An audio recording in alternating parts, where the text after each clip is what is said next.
मैं सेठसिल Hindi high school की तरफ से आपका इस यूट्यूब चैनल पर हार्दिक स्वागत करती हूँ। आज मैं आपको कक्षा 11 के नामा के मूल तत्व में चैप्टर नंबर 5 हिसाबी समीकरण और धंधा के व्यवहार के बारे में कुछ जानकारी देने जा रही हूँ। हिसाबी समीकरण अर्थात क्या? एग्ज़ाम में पूछा जाता है। हिसाबी समीकरण बराबर ए बराबर सी प्लस एल। यहाँ दो पक्ष है।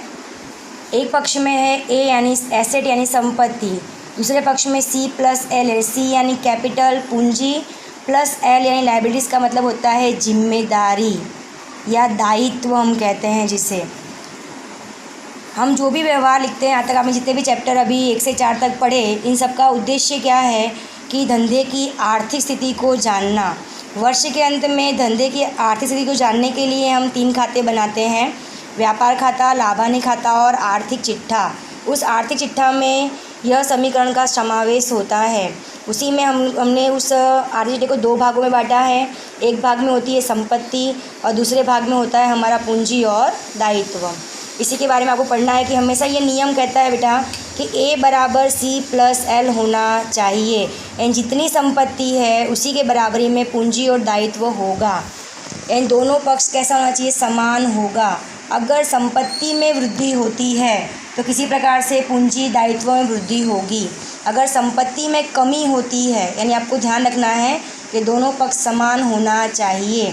संपत्ति में वृद्धि तो पूंजी अथवा दायित्व में वृद्धि, संपत्ति में कमी तो पूंजी अथवा दायित्व में कमी। यानी दोनों पक्ष में एक समान रकम से वृद्धि, एक समान रकम से कमी होती है।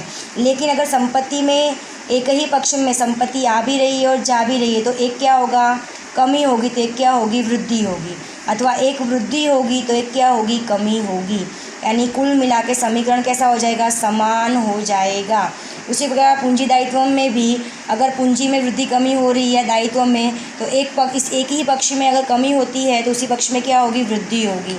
और अगर वृद्धि हो रही है तो क्या हो जाएगी? कमी। यानी कुल मिला के समीकरण कैसा होना चाहिए? समान होना चाहिए। जितना योग पहले था उतना ही योग दोबारा होना चाहिए। हम आज स्वाध्याय में थोड़ा पढ़ेंगे, इसके बारे में जानकारी लेंगे। तो आप लोग स्वाध्याय में आपके पास किताब स्कूल से दी हुई है, तो किताब को लेंगे और स्वाध्याय के सवाल के अंदर आते हैं। आपको सिंपल एग्ज़ाम में सवाल में आएगा। हिसाबी समीकरण में आपको रोजनाम आपने चैप्टर नंबर 4 में पढ़ा है, उसी के आधार पर ये सवाल हमारा दिया हुआ है। किताब का सवाल है हमारा स्वाध्याय में पेज नंबर 106, और अगर नई किताब होगी तो उसके अंदर पेज नंबर 109 होगा, क्योंकि उसमें जीएसटी आ गई। इसके कारण इसमें दिया, देखो, निम्नलिखित व्यवहारों का रोजनामचा लिखिए और उसका समीकरण आधारित हिसाबी असर समझाइए। अब आप लोगों ने रोजनामचा पढ़ा है चैप्टर नंबर 4 में, इसलिए मैंने उसको ज़्यादा डीप में न लेकर आपको सीधा समीकरण ही समझाऊंगी। फिर भी मैं इसको रिपीट करना चाहूँगी कि रुपये 80,000 लाकर धंधा शुरू किया। अब इसका रोजनामचा क्या बनेगा? लाकर धंधा शुरू किया तो क्या लेकर आए हम लोग? रोकड़। रोकड़ धंधे में क्या हो रही है? आ रही है। रोकड़ हमारी क्या है? संपत्ति। संपत्ति आए तो उधार। लाने वाला कौन? मालिक। मालिक जो लाए वो क्या कहलाती है? पूंजी। तो पूंजी खाता क्या हो जाएगा? जमा। तो रोजनामचा हमारा बनेगा रोकड़ खाता उधार पूंजी खाते का। कितना लेकर आए? 80,000। 80,000। यहाँ असर क्या देंगे हम कि रोकड़ में क्या हुई? वृद्धि, और पूंजी में क्या हुई? वृद्धि। अब हमारा समीकरण आता है, हम उसको समझाते समीकरण के माध्यम से। ए बराबर सी प्लस एल होना चाहिए। अब यहाँ मैंने जैसे बताया कि रोकड़ में भी, रोकड़ हमारी क्या है? संपत्ति। तो यहाँ हम लिखेंगे रोकड़, और रकम कितनी आई बेटा हमारे पास में? 80,000। सामने क्या बढ़ी हमारी? पूंजी। पूंजी कैपिटल है, यहाँ लिखेंगे कैपिटल यानी 80,000। अब इसको हम प्लस करते हैं तो यहाँ पे हो गया 80,000, यहाँ पर भी हो गया 80,000, और दायित्व में कुछ भी नहीं है। तो अब हमारा समीकरण क्या कहता है? ए बराबर सी प्लस एल होना चाहिए। ए बराबर कितना? 80। सी बराबर 80 प्लस 0 यानी कितना हो गया? 80,000 हो गया। समीकरण, कुल समीकरण क्या हो गया? समान हो गया। दूसरा हमारा व्यवहार है इसके अंदर, रुपये 20,000 बैंक में भरकर खाता खुलवाया। किताब खास लीजिएगा, इसे आपको समझ में आ जाए। 20,000 बैंक में भरकर, बैंक क्या है? व्यक्तिगत संस्था। संस्था में हमने क्या भरी? रोकड़। बैंक क्या है, प्राप्त करने वाली है। तो बैंक प्राप्त करने वाली है तो रोजनामचा क्या बनेगा हमारा, बैंक खाता उधार रोकड़ खाते का कितने भरे, 20,000। बैंक प्राप्त करने वाली है, खाता उधार, रोकड़ धंधे में से जा रही है, संपत्ति जाए तो जमा, यानी बैंक शेष में क्या हुई, वृद्धि, और रोकड़ गई तो रोकड़ में क्या हो गई, कमी। अब इसी को हम समझाएंगे हिसाबी समीकरण में। देखो बच्चों, हमारे पास में रोकड़ कितनी थी, 80,000। ध्यान समझना, इसमें से हमने क्या की, बैंक में भरा, कितना भरा, 20,000। अब हमारे पास रोकड़ कितनी बचेगी, 60,000, क्योंकि 80 में से 20 कहाँ चले गए, बैंक में, तो कितने बचेंगे, 60,000। और बैंक से हमारा एक नया संपत्ति आई है 20,000, यानी 60 + 20 कितना हो गया, 80। दायित्व पे यहाँ पे पूंजी पे कोई प्रभाव पड़ता नहीं है, तो ये भी कितना हो गया, 80,000। और दायित्व पे कोई प्रभाव पड़ता नहीं है, यानी क्या हो गया, 0। समीकरण हमारा क्या बना, A बराबर C + L। A बराबर कितना, 80, C बराबर कितना, 80 + 0, यानी कितना हो गया, 80 हो गया ना, यानी A बराबर C + L हमारा यहाँ पर हो जाएगा। तीसरा व्यवहार है हमारा, 40,000 की हिमानी के पास से उधार माल की खरीदी की। उधार माल खरीदेंगे तो क्या होगा, हमारा दायित्व बढ़ेगा, भविष्य में रकम चुकानी पड़ेगी। खरीदी करेंगे, धंधे में क्या आया, माल आया, स्टॉक में क्या हुई, वृद्धि। खरीद खाता उधार हिमानी खाते का। अब हिमानी बेटा हमारी क्या बन जाएगी, लेनदार, भविष्य में पैसा मांगेगी, इसलिए हमारा क्या हुआ, दायित्व। दायित्व यहाँ पे क्या हो गया, बढ़ गया, दायित्व में वृद्धि। खरीद खाता उधार हिमानी खाते का। खरीदेंगे, धंधे में क्या आया, स्टॉक, स्टॉक हमारी क्या है, संपत्ति, और दायित्व बढ़ा, भविष्य में रकम चुकानी पड़ेगी। अब फिर हम ऊपर के समीकरण की ओर आते हैं। हमारे पास में रोकड़ कितनी बची थी, तो 60,000। बैंक में कितनी रकम पड़ी है हमारे पास में, 20,000। अब हमने क्या खरीदा, स्टॉक, माल का स्टॉक, कितना खरीदा, 40,000। ठीक है, आगे बढ़ते हैं। पूंजी पर कोई प्रभाव पड़ता नहीं है, रोजनामचा पर से ही हम ध्यान देंगे। पूंजी पे कोई प्रभाव पड़ा नहीं है, लेकिन दायित्व पे प्रभाव पड़ा। दायित्व में कौन आ गया, हिमानी। हिमानी खाता हमारे लिए नया है, और हिमानी हमारी क्या है बेटा, लेनदार, भविष्य में वो रकम हमसे मांगेगी, कितना, 40,000। फिर से हम टोटल करेंगे यहाँ पर, तो 60 और 20 80, 40 कितना हो जाएगा, 1,20,000। पूंजी कितनी है, 80,000। दायित्व कितना है, 40,000। अब फिर से समीकरण देखेंगे हम लोग। संपत्ति A बराबर C + L होना चाहिए, 1,20,000। 80 + 40 कितना हो जाएगा, 1,20,000। इसलिए कुल मिलाकर हम जो भी व्यवहार करते हैं पेड़ी के अंदर, उससे कुल लास्ट में कुल समीकरण कैसा होता है, समान होता है। समीकरण मिलना चाहिए, A बराबर C + L होना चाहिए। चौथा हमारा सवाल था, रुपये 30,000 का माल नगद खरीदा। नगद का मतलब रोकड़ से खरीदा, रोकड़ जा रही है।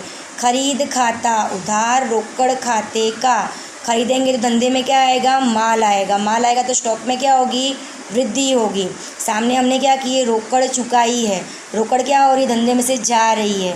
रोकड़ हमारी क्या है, संपत्ति, संपत्ति जाए तो क्या करते हैं हम लोग, जमा करते हैं। समीकरण के माध्यम से हम समझेंगे यहाँ पर कि हमारे पास में रोकड़ थी, रोकड़ हमारे पास कितनी है, 60,000। अब हमने क्या खरीदा बेटा, माल खरीदा, तो पैसे दिए ना उसको, सामने वाले को, कितने दिए, 30,000। तो अब रोकड़ कितनी बची, 30,000 बची। अब हमारे पास बैंक में कितने हैं, तो 20,000 पड़े हैं। स्टॉक हमारे पास में पहले से कितना पड़ा था, 40,000 पड़ा था। उसके अलावा हमने नया स्टॉक खरीदा, स्टॉक में क्या हुई, वृद्धि, कितनी हुई, 30,000, यानी कुल स्टॉक कितना हो गया, 70,000 का हुआ। एंड देखो, एक ही पक्ष में कमी हुई, जैसे मैंने बताया था कि कभी कभी क्या होता है, एक ही पक्ष में कमी हुई है और एक ही पक्ष में क्या हुई है, वृद्धि, उतनी ही रकम से समीकरण पे कोई प्रभाव पड़ता नहीं है। यहाँ पूंजी पर कोई भी प्रभाव नहीं पड़ेगा। पूंजी कितनी है, 80,000। हिमानी खाता यानी लेनदार हमारा दायित्व है, हिमानी खाता कितना है, 40,000। फिर हम टोटल करते हैं यहाँ पर, समीकरण समान होना चाहिए। 30 और 20 50, 50 और 70 1,20,000। यानी संपत्ति कितनी हो गई 1,20,000, पूंजी कितनी है 80, और हिमानी खाता है लेनदार खाता कितना हो गया 40,000। यानी कितना हो गया 80 + 40 1,20,000। कुल समीकरण A बराबर C + L होना चाहिए। पाँचवा बेटा है हमारा 35,000 का माल जसनील को 55,000 में उधार बेचा। माल कितने का था 35 का, बेचा कितने में 55 में। तो जसलीन खाता, जसलीन यहाँ कौन है प्राप्त करने वाली, खाता क्या हो जाएगा उधार। बिक्री खाते का, कभी भी बड़ा एक चीज़ ध्यान रखना, खास करके हमेशा जब भी आप कभी भी कोई खर्च करते हैं या आपका नुकसान होता है, खास ध्यान रखना बेटा ये पॉइंट, कभी भी खर्च करते हैं या नुकसान होता है तो पूंजी में क्या होगी कमी, खास ध्यान रखना। और उसी प्रकार कोई आय होती है या लाभ होता है तो पूंजी क्या होगी बढ़ेगी, तो पूंजी में क्या होगी वृद्धि, और वृद्धि होगी तो हमारा क्या होगा लाभ बढ़ेगा। ये 2 पॉइंट खास ध्यान रखना। जब हम खर्च या नुकसान होता है तो पूंजी में कमी, आय या लाभ होगी तो पूंजी में वृद्धि। तो हम आगे बढ़ेंगे। यहाँ पर 5वां पॉइंट है हमारा जसलीन वाला। जसलीन ने 35,000 का माल कितने में बेचा 55,000 में बेचा है। तो हमारा यहाँ क्या हुआ लाभ हुआ है, कितने का लाभ हुआ है यहाँ पर 20,000 का। तो यहाँ पर जसलीन खाता उधार, बिक्री खाते का, संपत्ति देनदार में क्या हुई है वृद्धि हुई है, और सामने स्टॉक में क्या हुई है कमी हुई है, और क्या हुआ लाभ हुआ, लाभ में वृद्धि, और लाभ बढ़ेगा तो क्या बढ़ेगी पूंजी बढ़ेगी। खास ध्यान रखना यहाँ पर। तो हम देखते हैं पहले यहाँ पर हमारे पास में क्या है रोकड़, रोकड़ हमारे पास कितनी बची है तो 30,000। ऊपर से लिखते आएंगे, जो हमने ऊपर पॉइंट है ना बेटा उसी को कंटिन्यू करना है। रोकड़ कितनी बची है हमारे पास में 30,000। बैंक में कितने हमारे पास में 20,000। अब यहाँ आते हैं स्टॉक, स्टॉक हमारे पास कितना जमा हो गया था 70,000, जिसमें से हमने क्या किया बेचा ना माल, हमने किसको बेचा जसलीन को। माल कितने का 35 का, तो 35 का माल गया और 35 क्या हो गया बच गया। ठीक है, सामने जसलीन हमको रकम चुकाने वाली है, इससे हमारा क्या हो जाएगा लेना, ये हमारी क्या बन जाएगी देनदार। भविष्य में हमको कितना चुकाएगी 55,000 चुकाएगी। अब बढ़ा ना यहाँ पे 35 का माल गया 55,000 हमें मिलेंगे, तो यानी हमारी क्या हुई है बेटा लाभ हुआ। हमारा लाभ हुआ तो लाभ से क्या होगा पूंजी बढ़ेगी। कितना लाभ हुआ 20,000, तो पूंजी क्या हो जाएगी बढ़ जाए। खास ध्यान रखना लाभ से पूंजी बढ़ती है, हानि से पूंजी घटती है। सामने हिमानी पे कोई प्रभाव पड़ता नहीं है, तो हिमानी खाता जैसा था वैसा हो जाएगा 40,000। फिर हम समीकरण की ओर आते हैं। हमारा समीकरण कैसा होना चाहिए समान होना चाहिए। 30 और 20 कितने हो जाएंगे 50, 50 और 35 कितने हो जाएंगे 85,000, 85 और 55 कितने हो जाएंगे 1,40,000। 80 और 20 1,00,000, और हिमानी खाता हो जाएगा 40,000। समीकरण हमारा क्या है A बराबर 1,40, C बराबर 1,00,000 और दायित्व बराबर 40, यानी 1,40,000 संपत्ति है और पूंजी प्लस दायित्व कितना हो जाएगा 1,40,000।